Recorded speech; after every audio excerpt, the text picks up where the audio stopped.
What is going on, guys? Taylor Stewart with Sharp Sports Network bringing you some of my favorite plays for this Wednesday 5-game preseason NBA slate. Today was so-so. Some of the things went well for us, some of them did not, but that is the nature of preseason DFS. A couple things that, Monty Williams said that the Suns starters were projected to play anywhere from 14 to 18 minutes, so that pretty much crossed them off the list for me. And not only did they play extremely well in the minutes that they played, but they played 21 minutes rather than that. But, even with all of that, they were so high owned. They were like 50 or 60% owned. I saw Luka Doncic was ruled out, and our members got that news way ahead of time. We made sure that we got him out of all of our lineups, and he was 28% owned on FanDuel, and he was 18% owned on DraftKings in their main tournaments. It was wild. So there's a ton of edge to be out there. See, these Suns players were not good plays. Like, I stand by that. They were awful plays. There was a chance that they played only 14 minutes, yet they were 50, 60% owned. So that just shows how much edge there is out there. And we squeaked out victories on DraftKings. On FanDuel, we missed the mark, but DraftKings was good yet again, especially in cash games. Most of our members were in by at least 10, 15, 20 points. On the backs of guys like Paul Millsap and Dennis Schroeder, where we got super low owned, which that was like amazing to see. But you guys need to be in these Twitch streams before the slate start. I will be doing them 2 hours before the NBA slate starts. So tomorrow at 4 p.m. Central Time, be sure to be in this slate or in this live stream at twitch.tv/Sharp Sports Network. Link is going to be in the description. Go ahead and go follow over there and get your questions answered. I'm going to be breaking down all the news, all the plays that I think are viable on that slate for completely free. And it means a lot if you guys could go follow. And if you want a chance to win a free NBA season pass with us valued at $150, all you have to do is subscribe, like this video, and then comment below with your favorite play of the day. And we'll select a winner every single Monday. Quick review. Like I said on FanDuel, I missed the mark on pretty much all of my teams.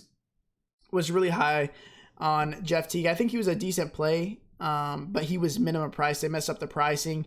Was just played poorly in the first half. Not much to say about it. And then they didn't bring him out in the second half, which was really bizarre with the Minnesota Timberwolves. Usually they play their players into the third quarter. Obviously they have a new coach, but that was unusual. It's unusual for these guys not to be playing. And it was even more unusual that they started Karl Anthony Towns in the second half. They're clearly their best player in their future. They started him in the second half with a bunch of their backups, and they didn't give Wiggins any time. Wiggins, I stand by this play. He was chucking when he was out there, but he got in early foul trouble, only played 3 minutes in the first quarter, came back in, got 2 more quick fouls, had 5 fouls in the first half, and then didn't play in the second half. So, yeah, that was pretty miserable. Schroeder was a great play. Gallinari was solid. Winslow, Michael Porter Jr., Paul Millsap got him low owned.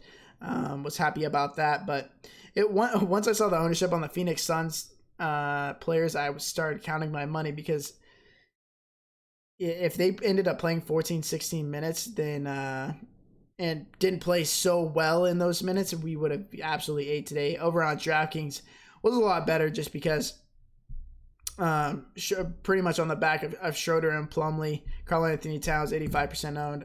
Was expected, but if 15% of the field's not on him, I still feel strongly that he was a fairly good play. Bam Adebayo, Andrew Wiggins, Jamal Murray, Mason Plumlee round out the roster.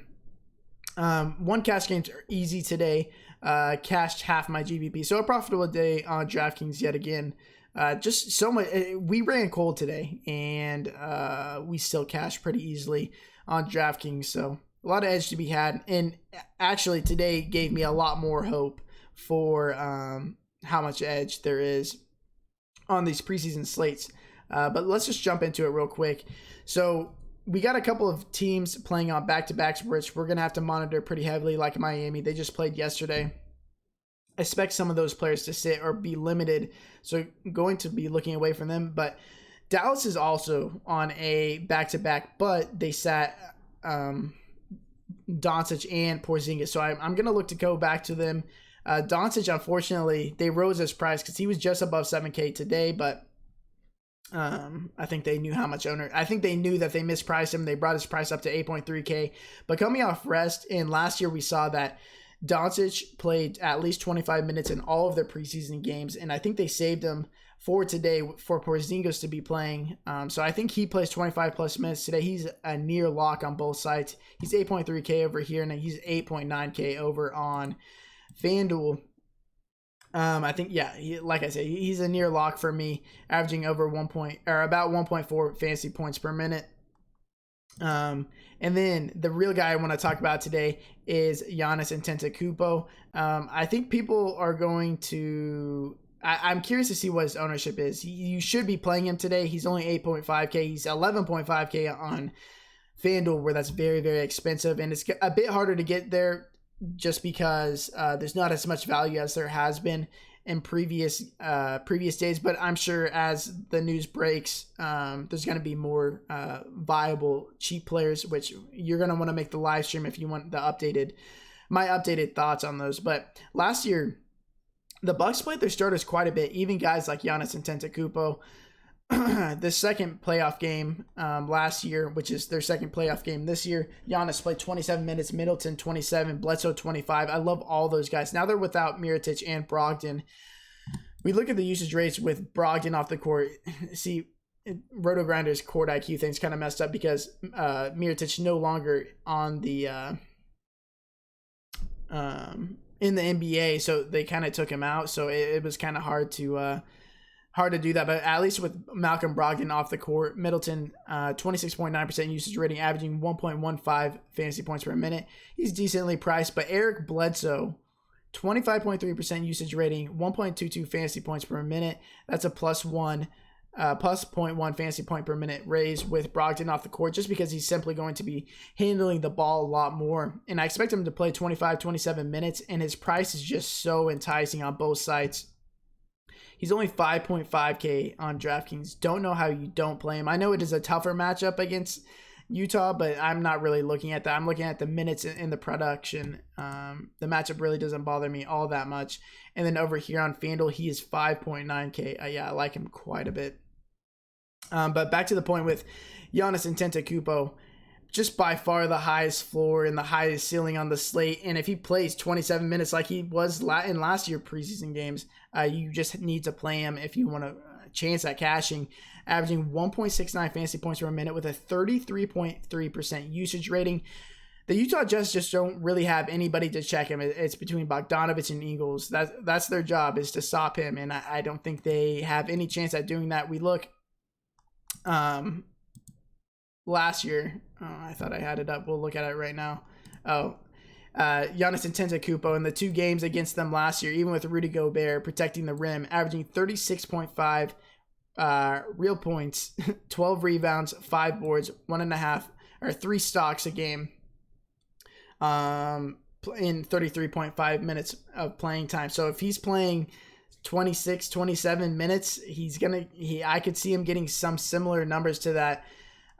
Just his floor and ceiling is just so much higher than everybody else's on the slate. And at least on DraftKings, where he's only 8.5K, it's really easy to fit him in. And it's just, if you're not playing him and Bledsoe tonight, I think you're doing it wrong. I think Luka Doncic garners a lot of ownership today, and he should be a guy that you should be looking at. But the game I really want to target today, outside of these guys, is New Orleans and Chicago. I think there's a bunch of mispricings. Brandon Ingram is only 5.3K. New Orleans really wants to push the pace this year. And I talked about it a couple months ago when this roster was constructed on Twitter. This is going to be one of the fastest teams. And if you have league passes, it's kind of one of the teams that you're going to want to watch each and every time with Zion Williamson and them just pushing the pace overall. And the Chicago team, I expect them to play a full 3 quarters. Their starters. Once we're this deep into the preseason, it's going to be, you can feel comfortable, unless we hear otherwise, we can feel comfortable with starters playing 3 quarters and playing about 20 to 25 minutes a game, unless we hear otherwise.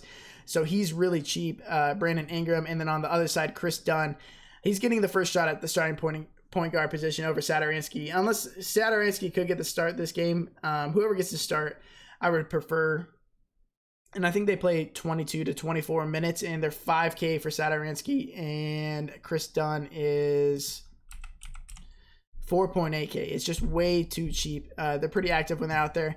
And I think Chris Dunn and Lauri Markkanen at 6.2K, I think their usage is just through the roof for this team. The guys that they're playing with are they just don't garner that much usage. So guys like like Zach LaVine and Lauri Markkanen are very good plays. But yeah, man, that's pretty much where I'm looking at tonight. Make sure to subscribe here and follow us on Twitch. Yeah, that's really where you're gonna get that real information that's more up to date. And then if you want to join the squad, join us at sharpsportsnetwork.com. Those private live streams before are really what make the difference. The Luka Doncic news, we knew that like 20 or 30 minutes before, and it just seemed like a bunch of people played him, and we were all over that. We made the correct pivots, and that's why we squeaked out a win, regardless of running cold. Just a lot of edge to be had on these preseason NBA slates. So, appreciate you guys watching this video. It means an absolute ton. I will be back here tomorrow, and until next time, peace.